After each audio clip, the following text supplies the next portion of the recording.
October 15th, 1971. Hugo Graham, aeronautical engineer, entered his office as he had done every single working day for the past 5 years. So, anything new? Not a thing.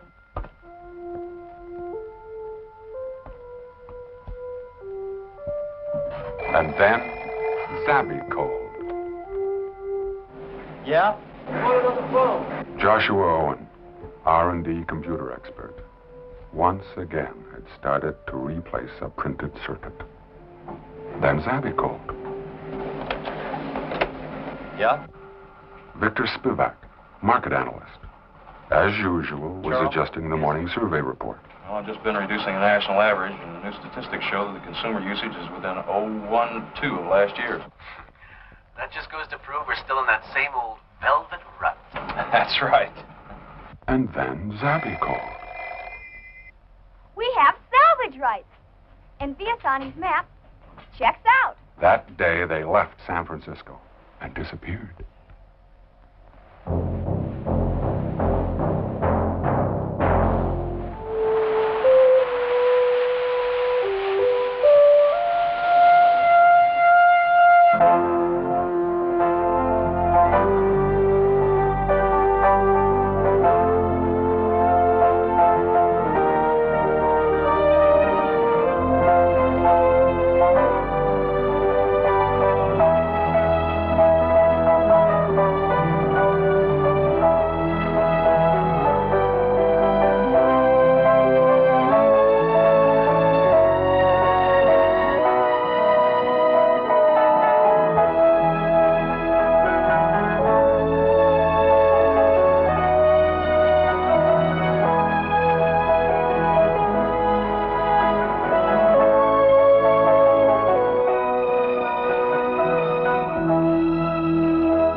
For over 200 years, the waters of the Caribbean have hidden a chest of gold, lost when Captain Spanish Galleon sank on a shallow reef.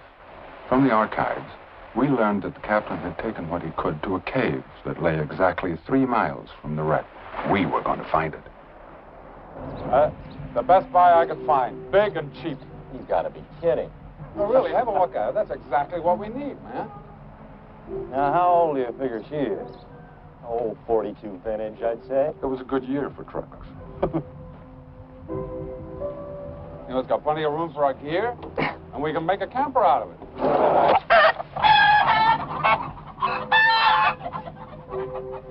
What the hell was that?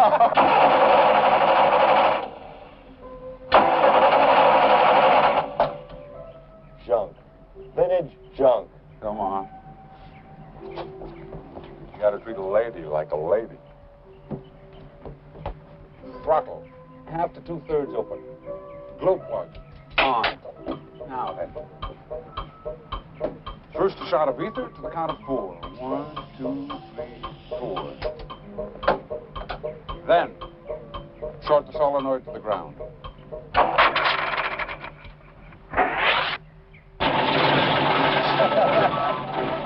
Well, it's running.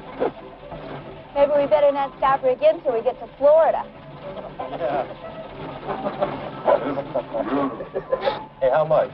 $300. The price is right. Including 2 spare tires, a jack, and the use of the workshop. Did I Fix it hear up. you say use of the workshop? Use of the workshop, man. How long will that take? Well, not long. Depends on how much help I get from you guys and our albatross here. I visit you vintage.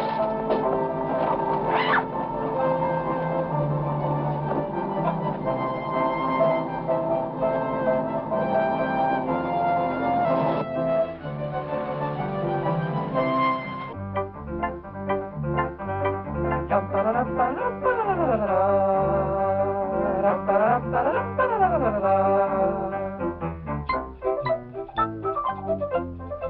Vintage is really making time. Yep, order's coming up. Watch it, Savvy. What's so important about your beat-up old briefcase? The map and the exclusive salvage rights.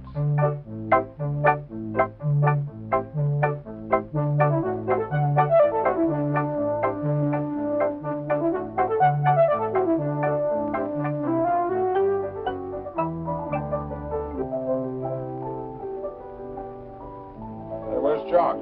Oh, he's knocked out in the back. As usual. Got it?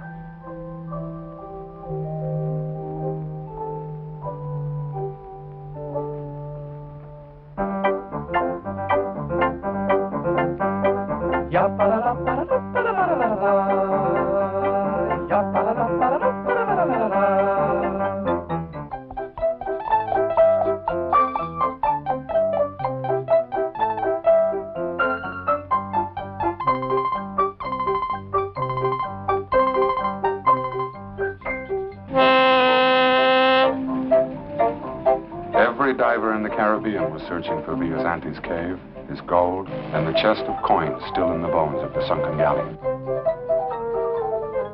It looks like they're feeding Vintage to the ship.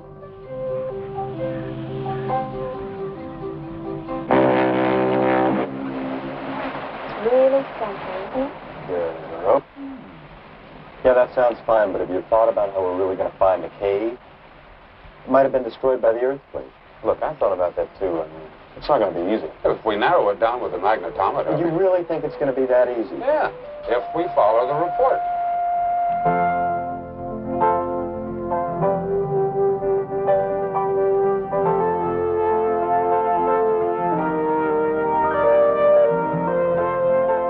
If Maria's right, they're on board.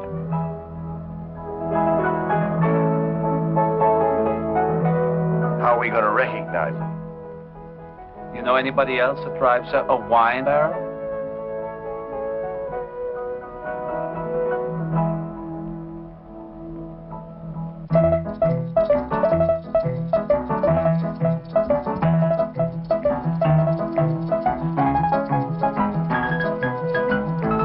There was a full page in the paper about how they found Viasante's map. Are you sure they have exclusive government salvage rights? Sure they got it. Maria saw in the inspector's office. Tell Harvey to get it. Okay. And we might as well have him lift the tank out through, huh?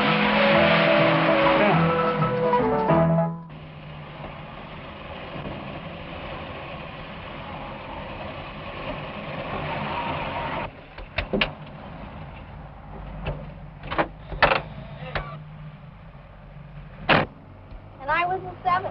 Nobody ever gave me a chance to speak up much, so I learned how to speak up quickly, or I didn't.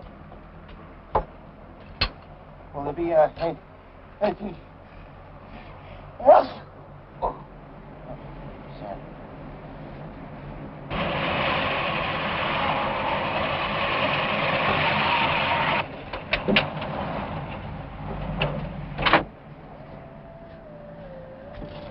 Excuse me, is that your funny-looking truck down there? Yeah, what about it? Somebody's stealing your equipment.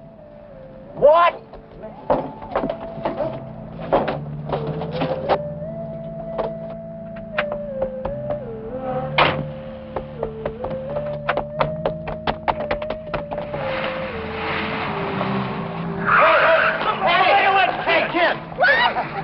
What are you doing? Help me! There's something. I've got the briefcase.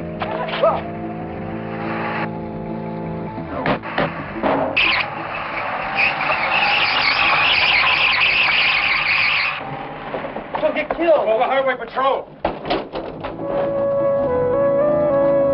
Must be something faster than Vintage. It's like trying to catch a jet with a Jenny.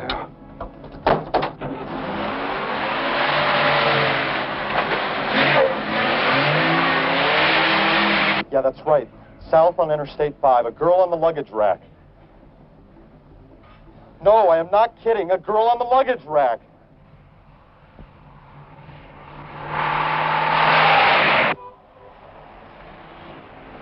Hey, you want to catch that wagon? I'll bet I can catch anything in this. Yeah.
together. Turn it around. Hey, you don't look old enough to have this car. I stole it from in front of the restaurant. Boy, are you gonna catch it. Not me. You guys stole it. I'm just bringing it back for him. Yeah, thanks a lot, John. That's really great. What? Asper? Asper Bellagio. Okay. Look, we're spending all our time looking for boats. We've been here nearly 2 weeks. Listen, there's no sense chartering a piece of junk. Yeah, sure. Yeah, I will. And hey, thanks again, John. I really appreciate it, huh? Goodbye. I won't believe that till I see it. Oh, yeah. It's a new boat with good equipment, a compressor, and a crew of 2. $800. What's the catch? No catch. The guy knew Yale. The 800's for only for 3 weeks, but I figure it's worth it. Probably some old slow tub. We won't find anything in 3 weeks. 22 knots.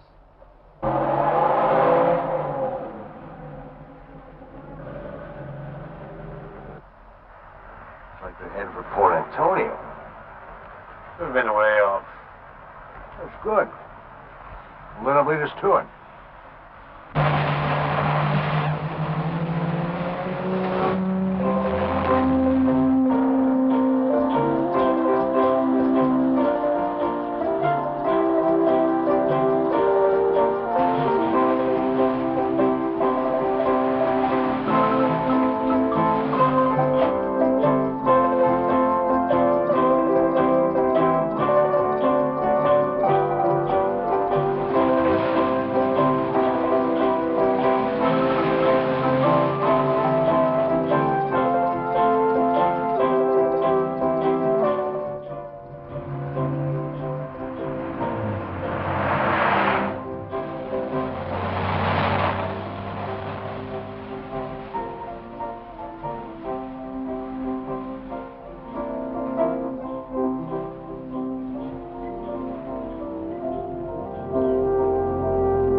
Now you've lost it.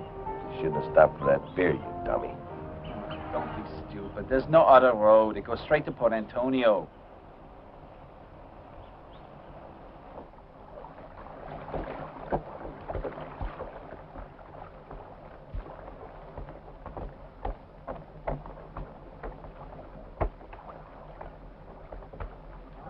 Hi. Do you Hi. know which one of these is the O'Keefe? That's the O'Keefe over there. You don't suppose you could take us out there, do you? Just can't help you, brother. But you see that man over there in the pink cotton tree boat? He'll be able to take you. Thanks a lot. You're welcome.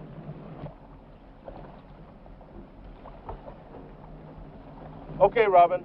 Let's get going. Hi, Skipper. Asper. Hey!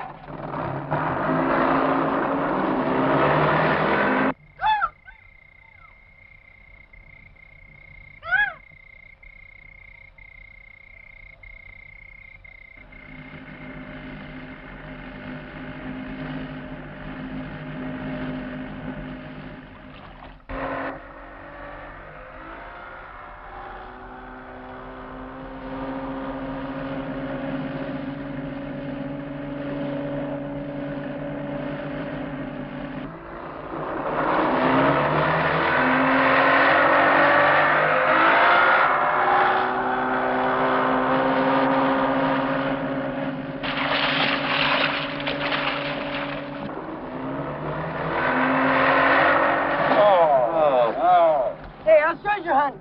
What are you doing here? Here. The next diver down 300 feet on air. Bull. Hey, you ski? A little. Want to have a go? No, I don't think so. Hey, come on! You see him fly, you waterlogged albatross! Hey, I'll drop her off at the O'Keefe. This is a fresh kid. She's not bad. He's a nice kid, Dave. What did I say? She's not bad.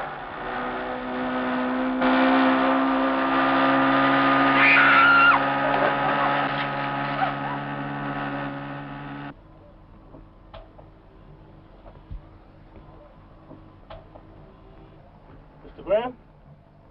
Yeah. Mr. Hampton sends his compliments. I'm Asper.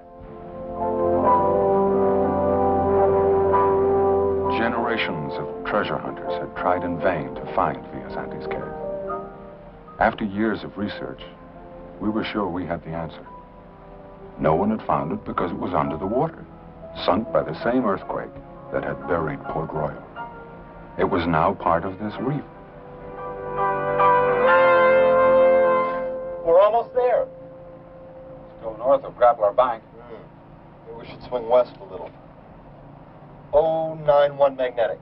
091 magnetic. 091 magnetic.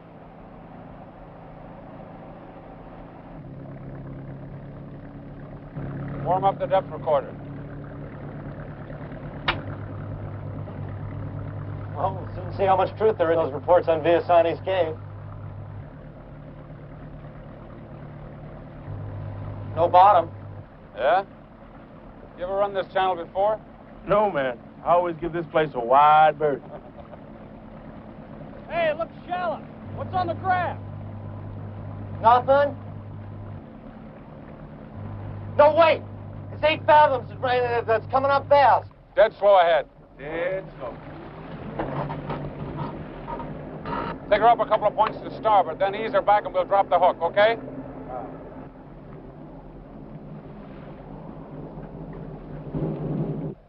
Let her go!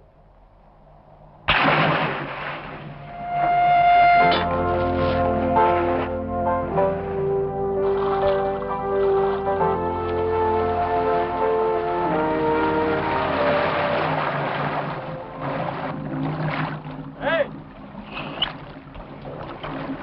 Go over and check the reef and then come back, okay? Our modus operandi was simple. Today we would look the area over, find safe entrance and egress from the reef. Tomorrow, the search would start in earnest. Better start marking these things. Gotta get everything listed, otherwise I'll never be able to tell them apart. It's not fair. Come on, mark. I want to come in the boat. What do you want to come on a boat for? I mean, you know very well that you can't dive. I don't see why I can't come in the boat. You want to go diving, right? Right. What kind of experience have you got diving? I know what I'm doing. I've already arranged with Asper. He's going to take you and he's going to give you some lessons, and he's going to do it every single day while we're out searching for the cave. Okay? Now, first week, snorkel. Second week, scuba. Third week, deep scuba. Now, if you don't want to do that, you can always go home. California's waiting for you. Ugh. Just do it.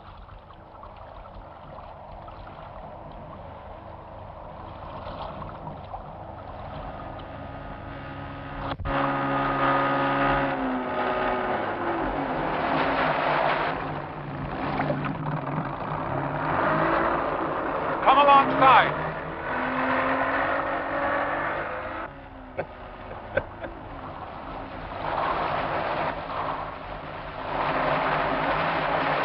Well, what are you going to do?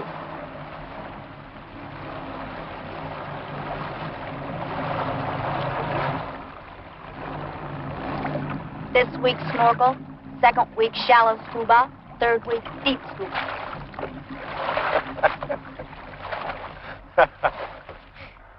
This was as close to the reef as the O'Keefe could navigate.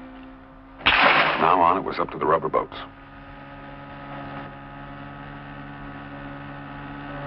We were working the familiar grid pattern. Having buoyed the reef, we started the electronic search with Joshua's Wonder Box, a sensitive magnetometer that would find the village, and from it, the cave.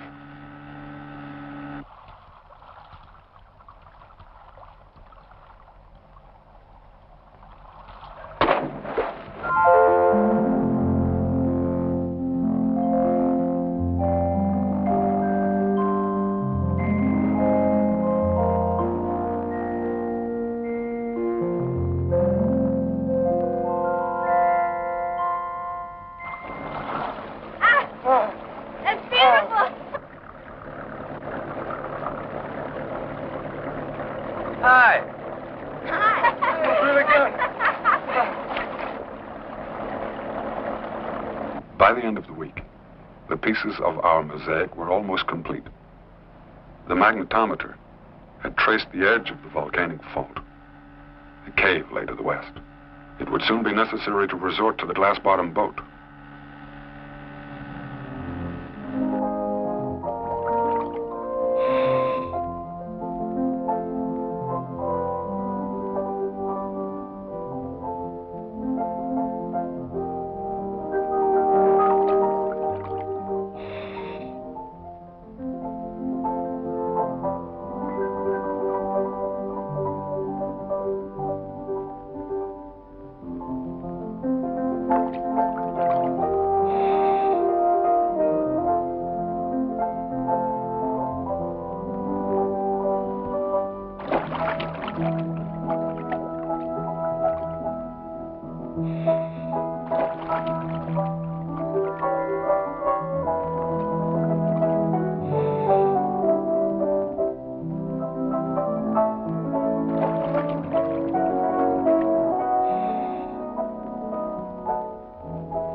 Back and forth across this shallow reef, we searched for that steep trench we knew just had to be there.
Asper had made Zabby go back down. It was important that she learn the vital meaning of that rasping sound. While there was no need to panic, her time below was limited.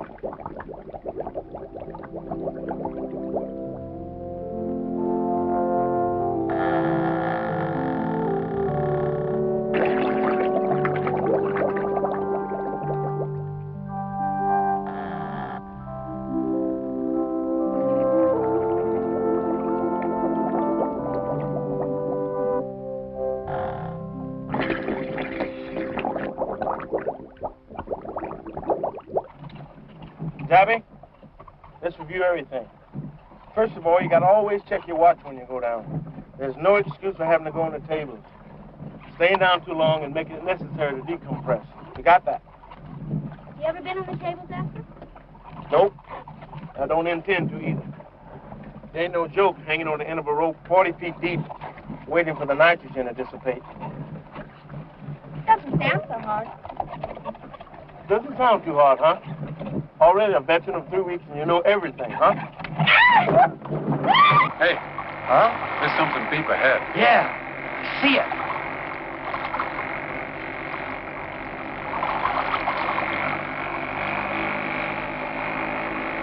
There. It was its depth, and its depth alone, that had kept the narrow opening of Villasante's cave a secret for over 200 years. We moved the O'Keefe up and prepared to dive. If we find the cave, we'll stand up the usual marker and you can come over, okay? Okay. Hey, listen, watch for us, will you? You bet. It's deep.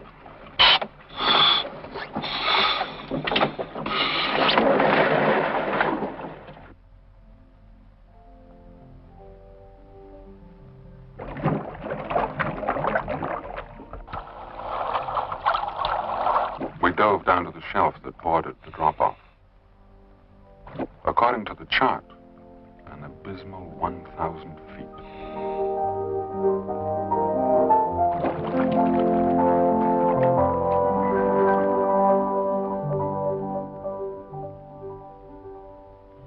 Across the antler coral we split and went in search of the crevice.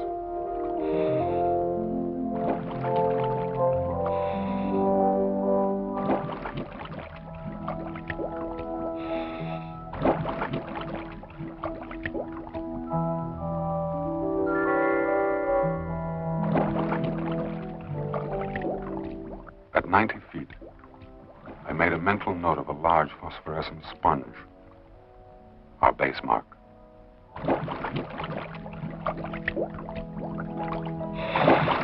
We swam under a branch of black coral, a sure indication that we were below 120 feet. It was too easy to drop down this face, and below 180 feet we ran the danger of suffering from nitrogen narcosis. The narrow fissure appeared, a miniature Grand Canyon. At the entrance, I put down a yellow marker. Now Josh would know where we were.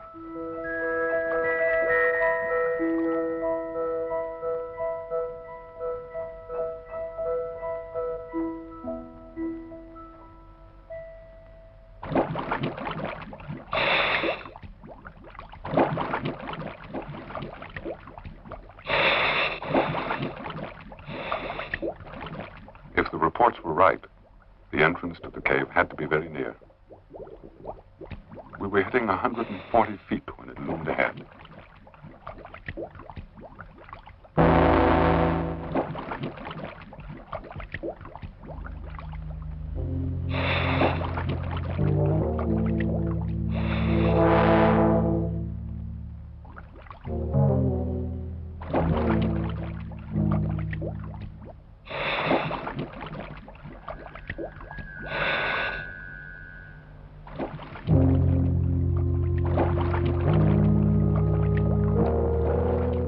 The cave was a labyrinth. It would be easy to become lost in the multi-layered tunnels.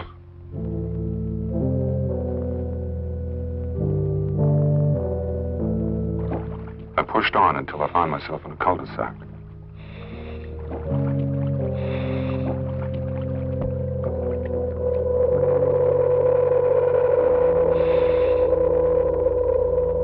There had to be another way out.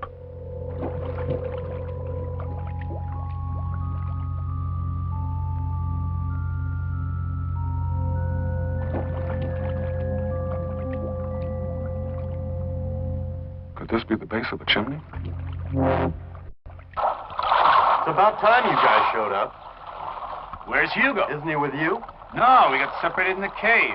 He'd be out of air by now. He must be. Man, I am. Brief me. I better go down.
Hey!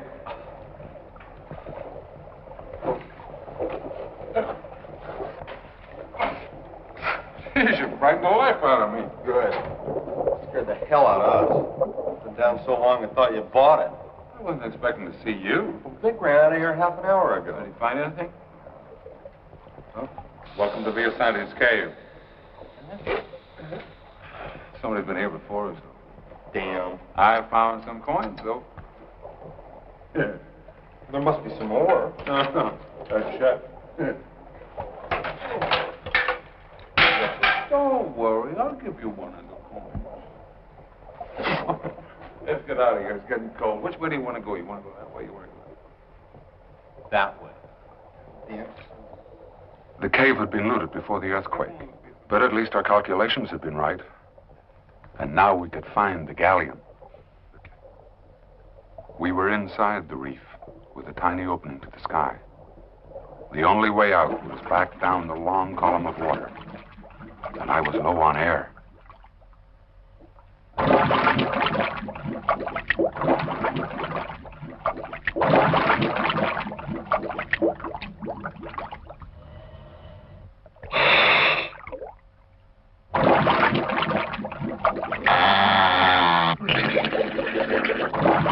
The audio reserve heralded the end of my air.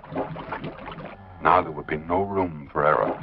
We had to find the mouth of the cave fast.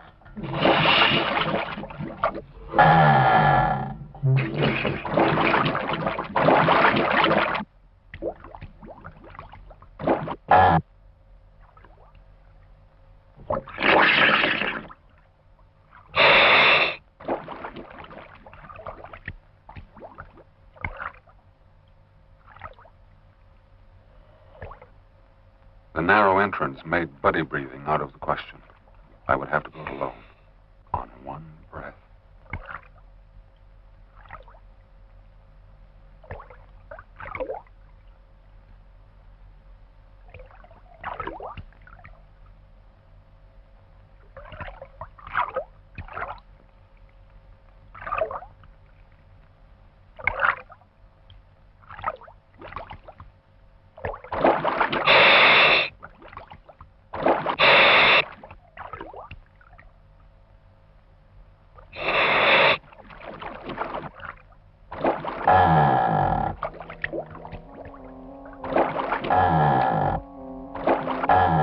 Josh on reserve, and at this depth, I would have to take the chance.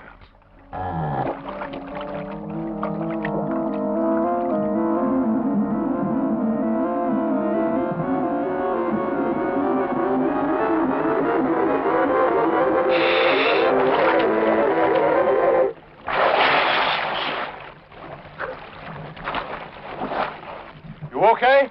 Crazy. Idiot. You almost killed yourself. Let's go home.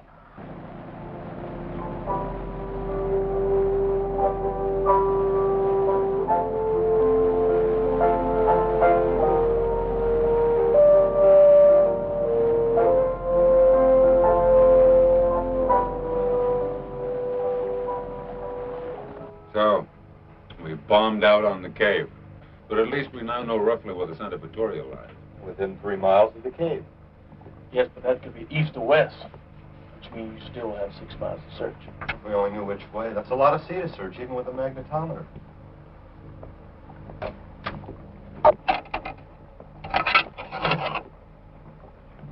That's a piece of 8. Doesn't really look much better than when you first brought it up. A piece of 8 was made out of a bar of silver. And the thing that they would do is, they'd take a bar of silver, and then they'd whack a lump out of it, take it that they cut, they put it between a male and a female mole. Now they have a bloody great hammer, and they go... Now, just to make sure that it was the right weight, they just take little bits off the edge, just like that. There you go. Piece of 8.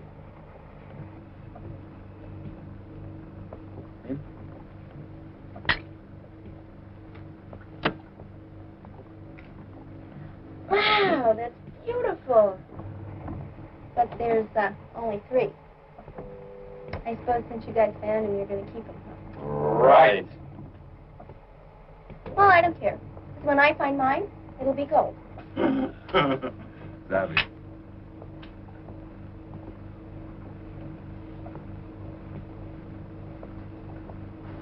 I guess.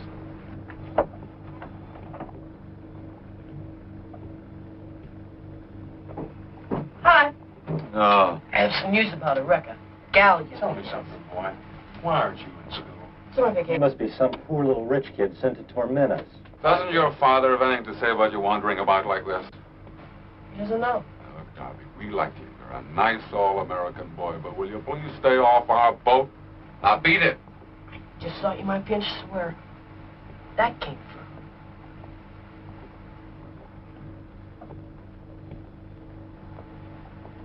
But it's not. Whoa. Get him! Darby, come back here!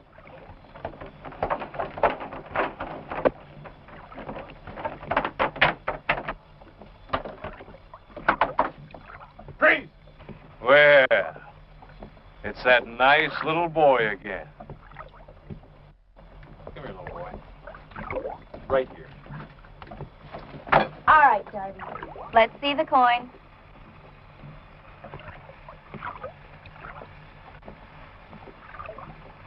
It's a real, all right. Where'd you get it? Have to give it back. Come on, Darby. No bandman. He lent it to me. What good does that do us? Oh, we got it. Where? Are you sure you want me to tell you? I think I'm going to belt you. You're up in the hills, and your bandman said to follow the stream, the ocean. That's the beach where he found it. Which stream? I don't know. It starts at near Bald Walk. Well, how do we get there? The Blue Danube goes right by. The Blue Danube? Goes right by.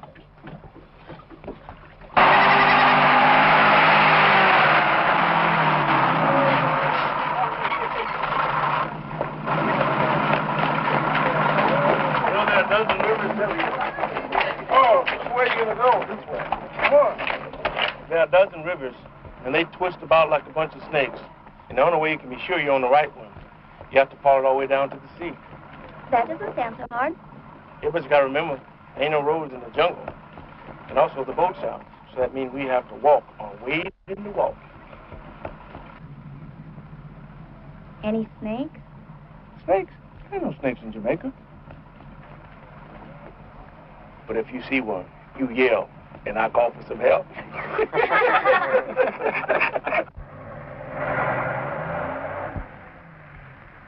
Darby's gold coin must have been washed inshore from the wreck.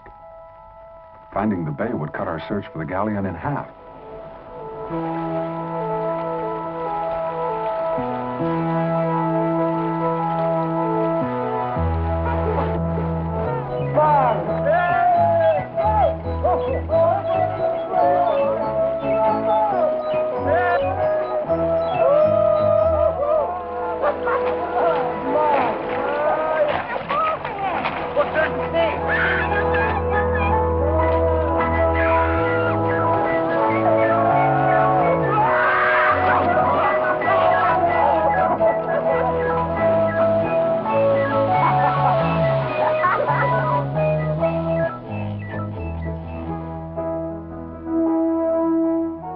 Once over the falls, we had found the bay where the galleon sunk.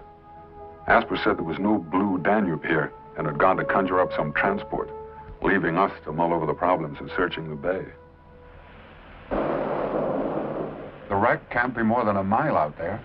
You know, if we use that Zodiac, we could operate from this beach easily. Yeah, why not? They'll keep charters almost up.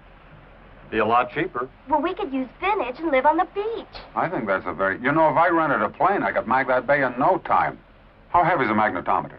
It's about... Hey, Hugo. How heavy is a magnetometer? It's light enough. I think it'll work like a charm. I say let's get the plane.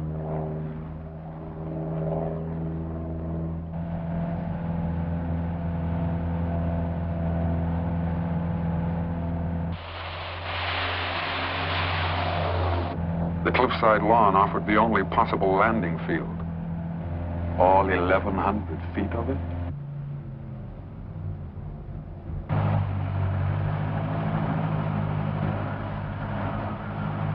Flaps full, friction loose, trimmed full back, carb heat on, and just a touch.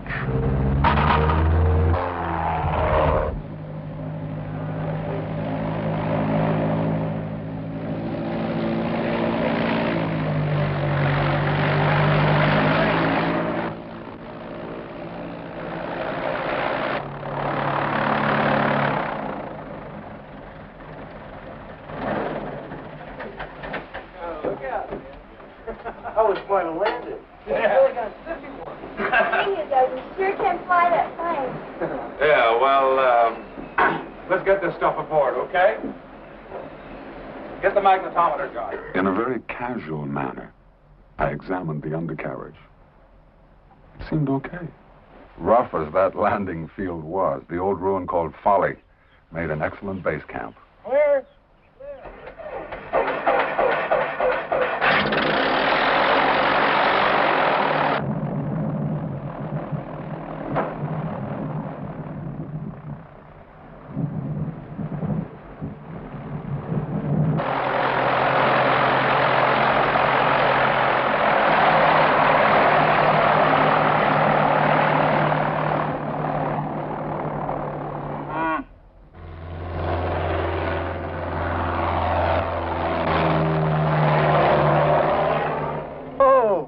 As the saying goes, a piece of cake.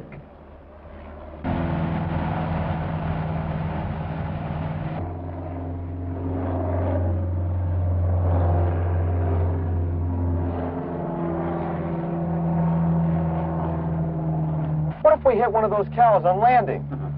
You got something against milk? Oh. By searching from the air, we could cut our time in half. Even from a plane, metal in up to 100 feet of water could be sensed by Joshua's magnetometer. Something solid, all right. Make a 180 and stand by. Righty-ho.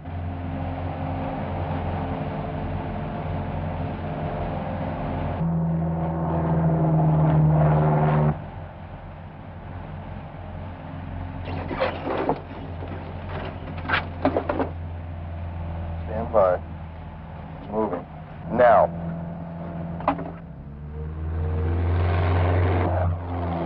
A dropped buoy, a word on the walkie-talkie, and Vic would have the Zodiac out to the position in short order.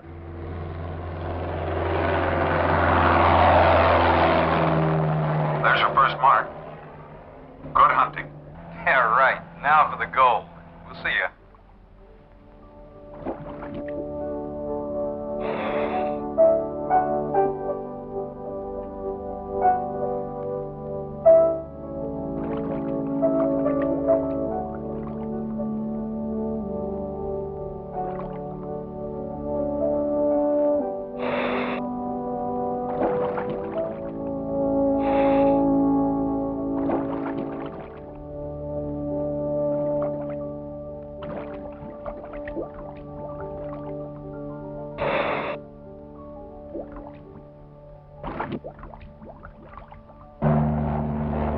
Beach bumps to Kite Hawk. Come in. Here's Kite Hawk. Go ahead. Sorry about that. No gold. There they are again. They're being just a little too friendly.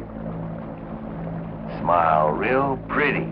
Little girl now. Hey there. Any luck? Nah. Well, see you.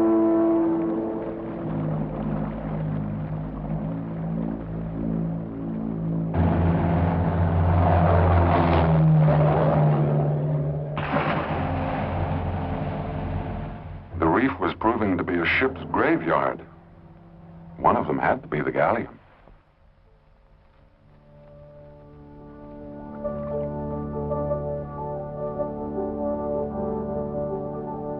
A German gunboat, circa World War I. Beautiful.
Mark. I'm with you.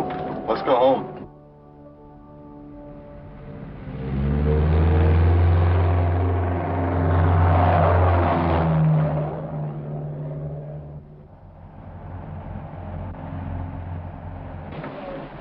Hello, beach bums. Hello, beach bums. This is Kite Hawk. Yeah, Josh, what do you want? Tell you what, it's time to put those lobsters on. What lobster? Please.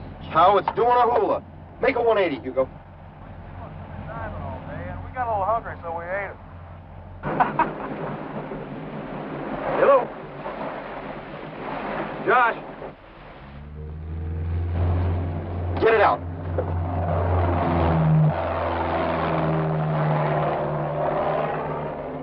Listen, we got a real hot one. How about going out? Hey, man, it's almost dark. Yeah, I know. Just mark it with a heavy buoy. These won't last the night. There's a wind coming up now. Okay, give us a bearing. We'll come right up.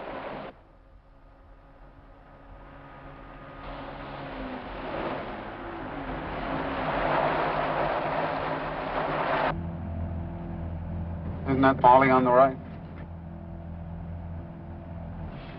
Home.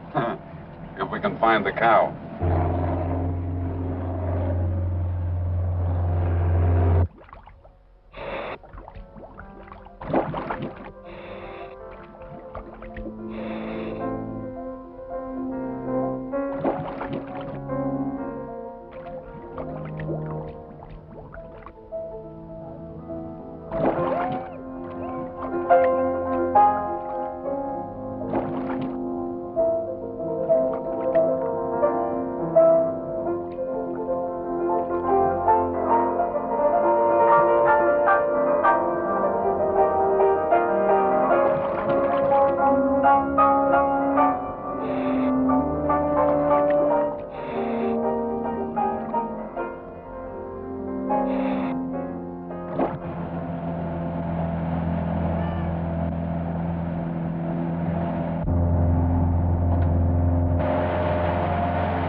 Find the cow.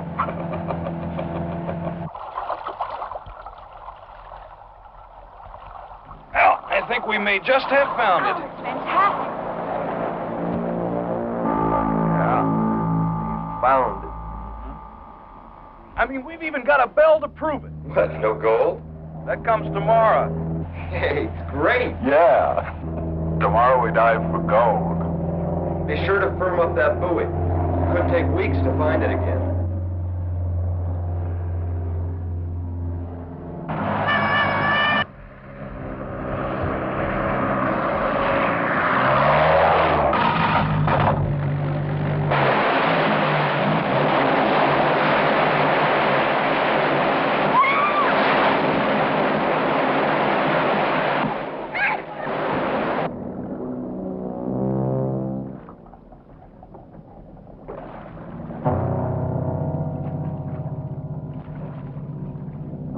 Lighthouse 45.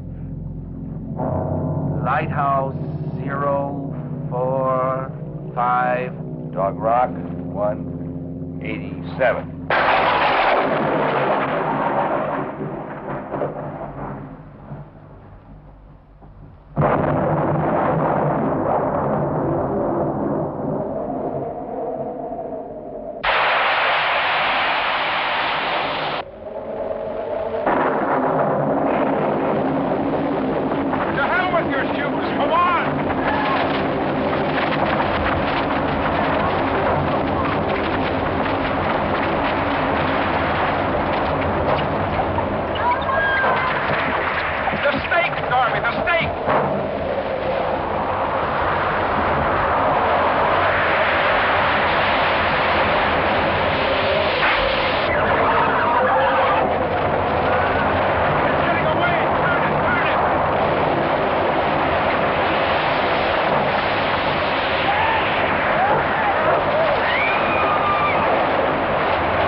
Everything you've got is tied up.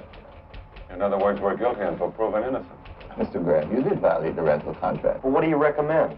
Well, go to court and have the injunction removed.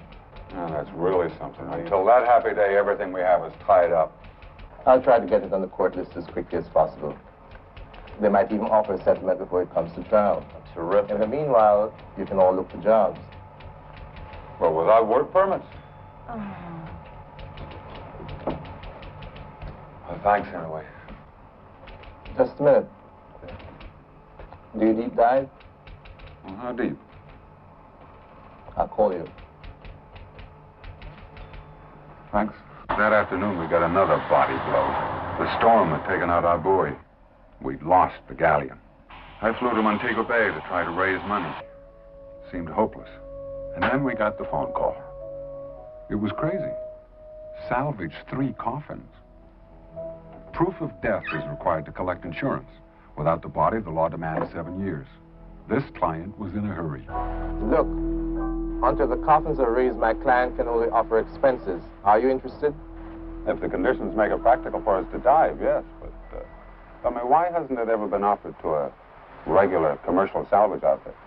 Well, a commercial salvage outfit would not be interested. Wouldn't I have to turn the coffins over to the insurance company? Yes. First, we'll have to find the bodies and produce them and declare them legally dead. Then my client can collect his inheritance. I see. Where is the ship? It's in Port Antonio, just off the reef where you've been diving. The manifest goes from Bolivian rock sculpture to babies' diapers. However, number 2 hold is a mixed cargo. Mainly cars, trucks, farm equipment. Coffins should be here, probably floating under the well deck. The question, do we want to get them out? Question. How much do they want to pay? Expenses, plus $1,000 on delivery. Per coffin. We want to get them out.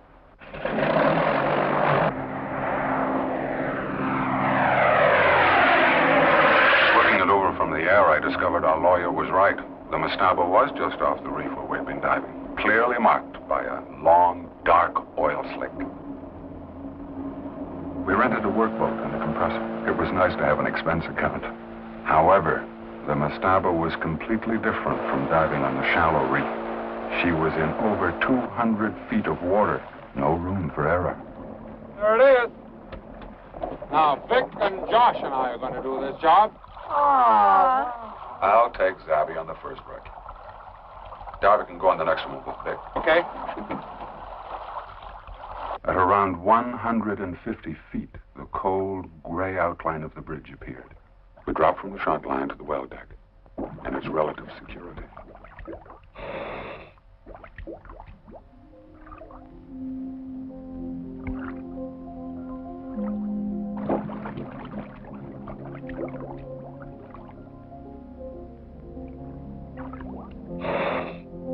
Moving over the top of number 2 hold, I sucked hard on my regulator and glided upwards, past the captain's quarters.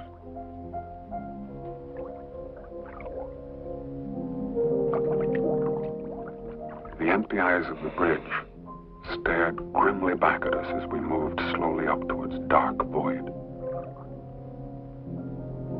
I tried to encourage Zabby inside, but she wanted no part of it.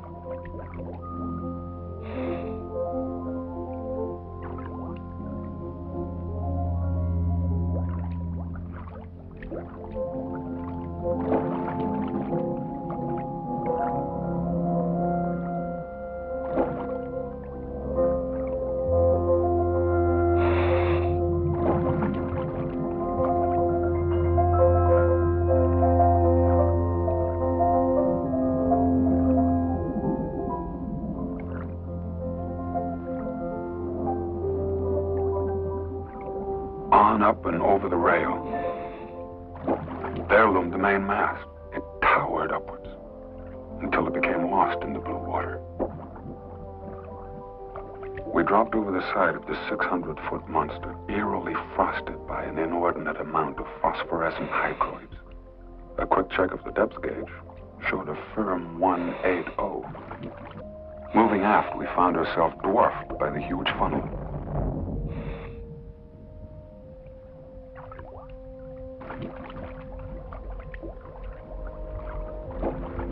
come past the fated radio shack, where after more than 2 years, the empty davits bore witness to that final message and the order to abandon ship.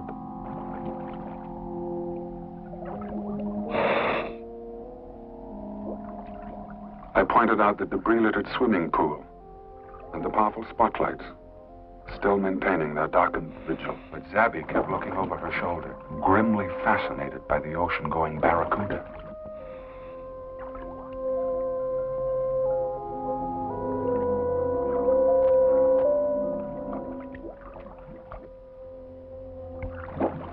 I let the air out of my lungs and dropped effortlessly.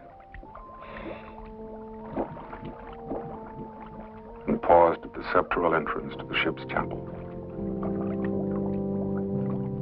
We turned on the quarterdeck and began our long haul back. The ship seemed endless. We passed over the main dining salon, and one set of lifeboat falls after another. The wearisome grinding of the dead hull made it impossible to believe that gaiety and laughter ever rang from these now dark voids. At last, we reached the bridge rail.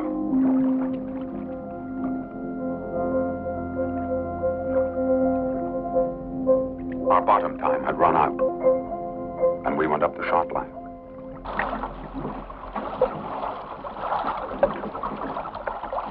Standing straight out. I don't expect any trouble. I must admit, I was really scared down there. Well, that's understandable. It's a mean dive. But we need that money. Tomorrow we go for the coffins.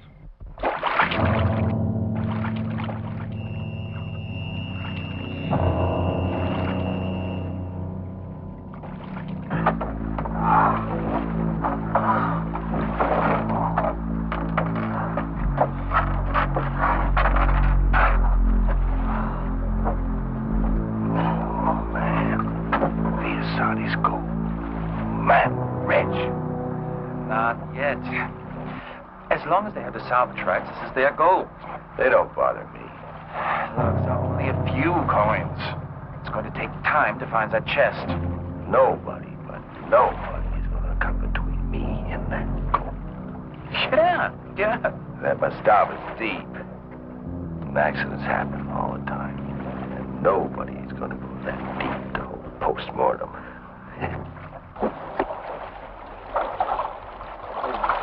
Vic, let out some more line on that, will you?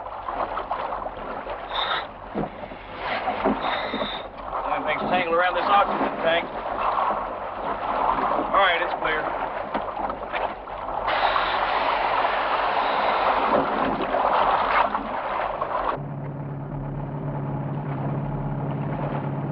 I had found a maintenance door on the port side in the center of number 2 hold. We opened it up.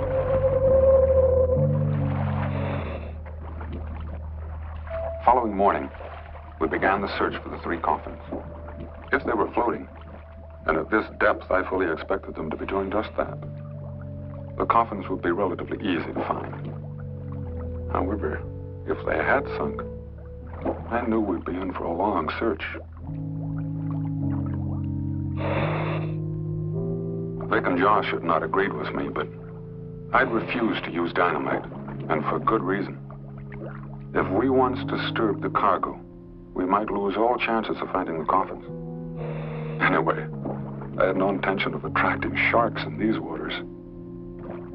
Dropping down the side of the massive hull, we went through a cold thermocline, and a compulsive shiver ran through my body.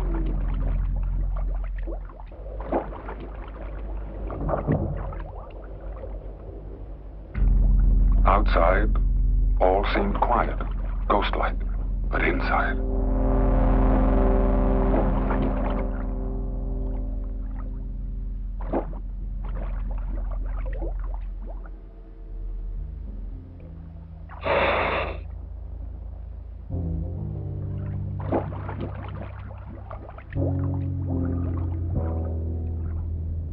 The Mastaba had reached a very steep angle before making its final plunge into the deep. I had expected ruptured bulkheads, floating debris, and a shifted cargo. But loading nets was something else.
Against the underside of the well deck.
Darby?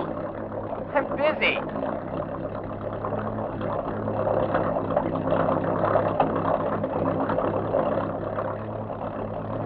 Darby?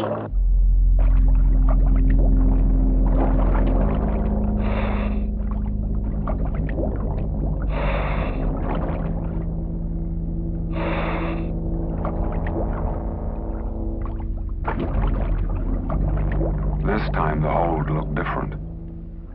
The cargo was shifting, and at any time a few hundred tons could descend on us. Hey! What are you doing?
seemed a possibility that there was another way to reach Josh.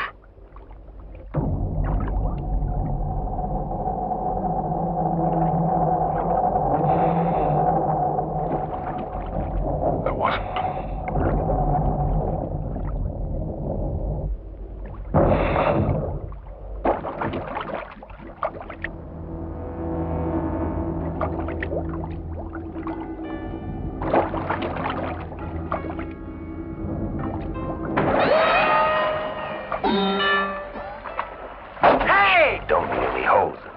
Think I'd be that stupid?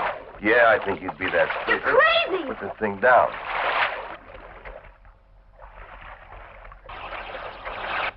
Don't use your head. Oh, get off my back. It's very simple. Pull the pin here. We get a little closer to him. We'll lob this right out. Right down to that boat. The ocean.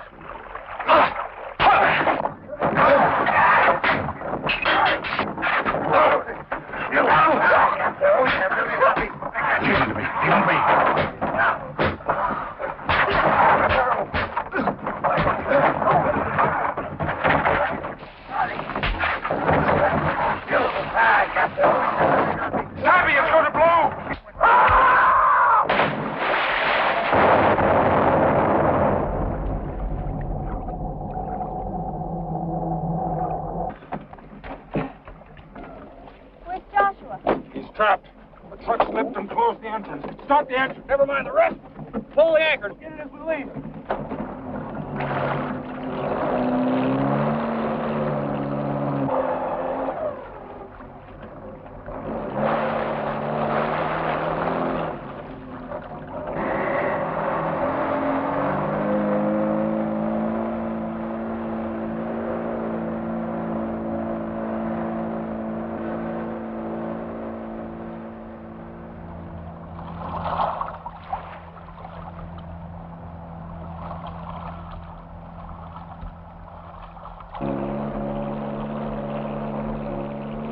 Listen, Savvy.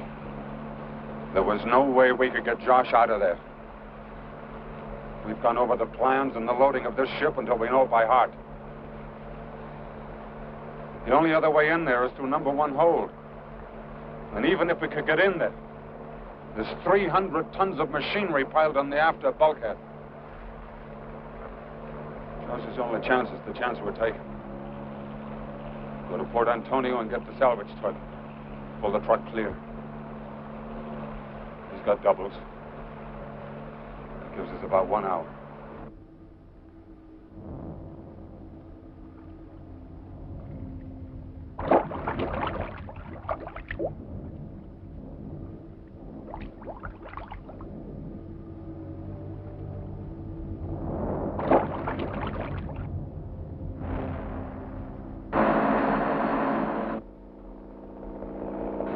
The flare gun, Darby, the flare gun.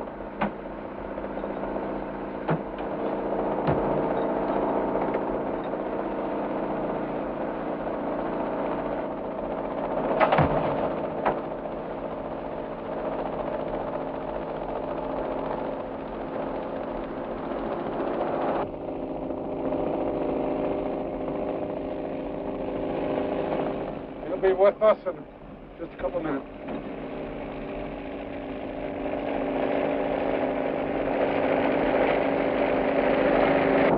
Hey, Vic? Yeah? Dive in, will you? It'll be easier to pick you out of the water. Go ahead. You look at him like that, and they'll send out the whole fleet.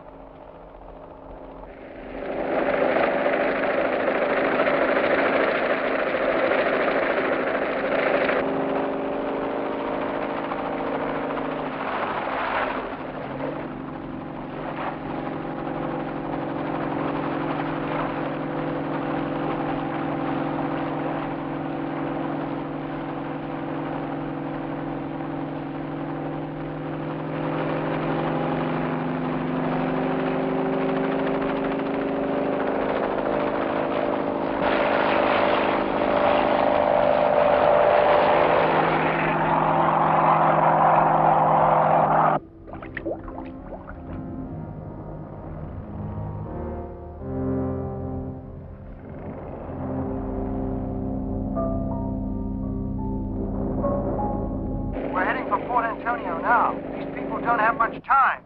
Why don't we use the salvage boat sand shadow? You know it, Major. Sure, but I don't see it. Well, how about Fletcher's dock? There it is. Dead ahead. Okay, you tell him not to worry, and I'll be right behind you.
Darby, Yeah.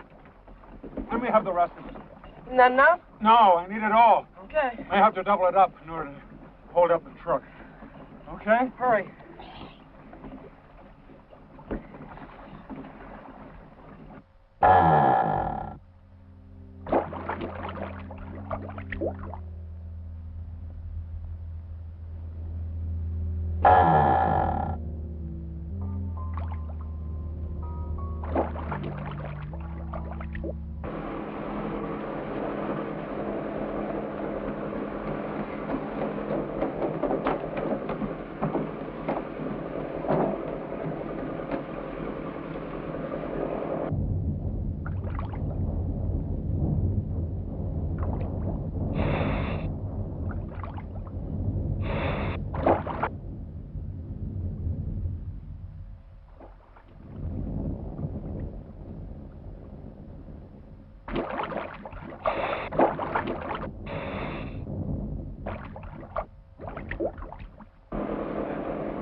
Are you okay?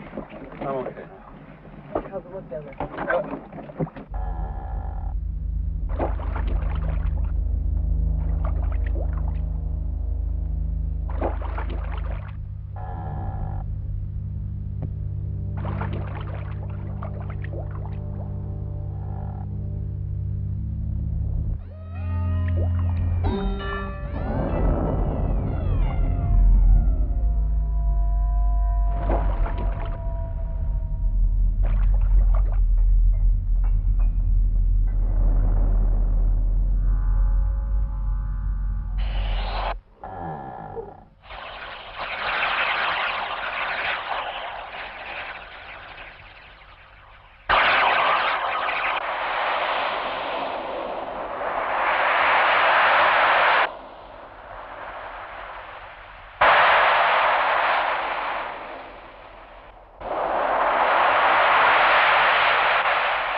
The sand shadow was just what we needed. And obviously Vic had filled Asper in. We went to work.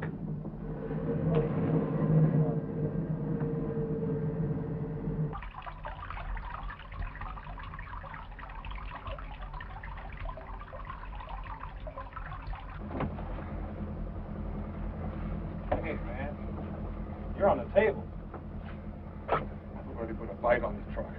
All we have to do is get the line from hook and hook it onto and haul away. Well, then you've done all the work. There's no problem. I'll take Darby with me. He can run cover. I better go. No. Hey, Darby, you run cover for me. You don't mind. Sure, Vic. I haven't been down it all day, but Hugo won't let me. Okay.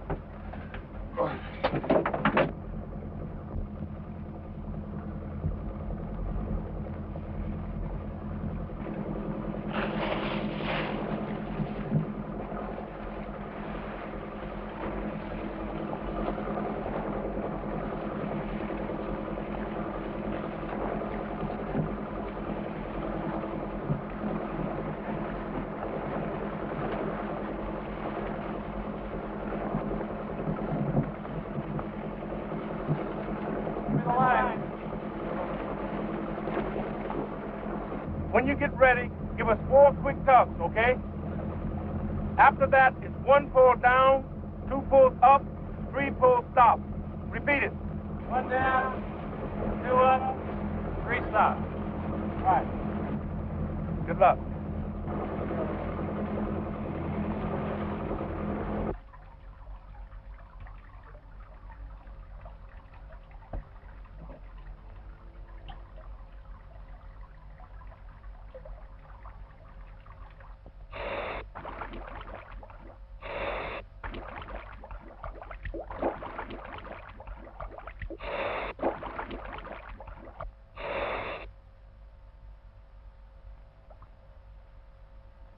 Up. Up.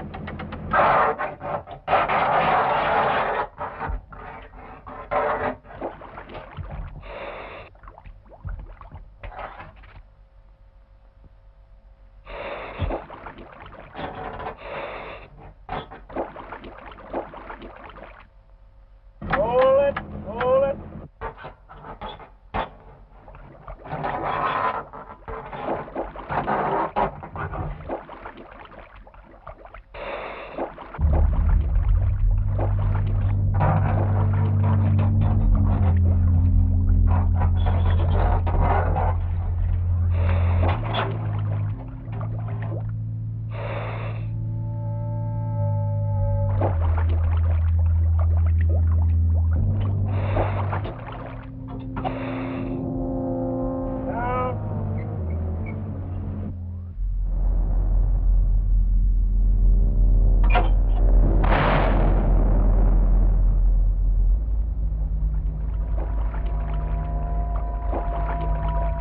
Something has parted. The cable's wandering. See? Hugo, the plate's parted.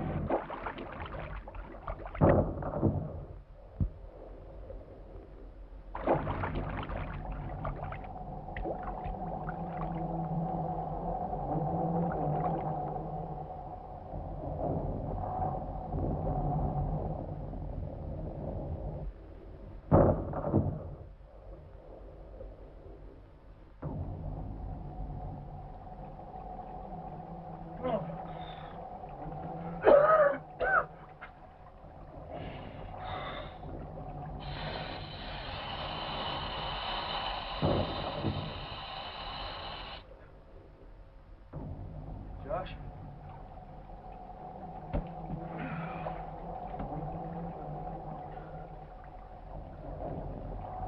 Josh.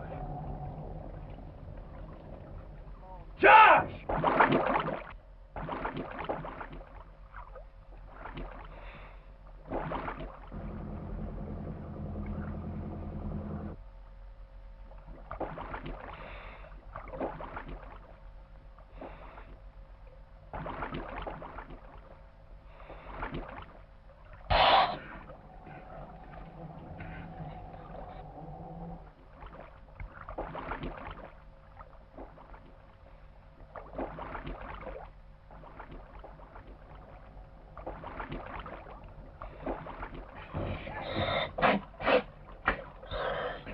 warm.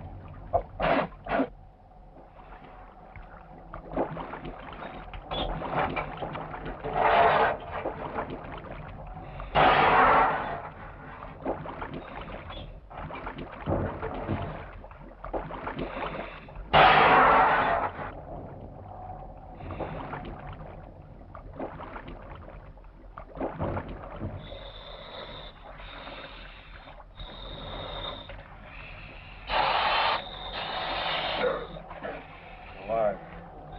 Just. What type of drain is this?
Right. We'll drift in the current. It'll be easier on Josh. Great, Asper. Okay. Great. Thanks, buddy. Catch you back at the dock. Okay, Josh? Good.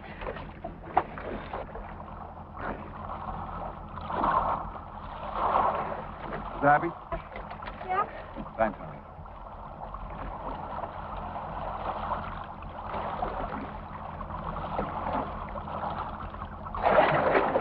Moving fast.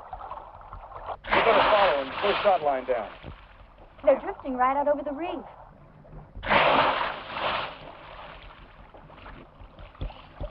Come on, Savvy. The weight belt, and don't drop it. Ugh. You'll drop it. I know. She'll drop it.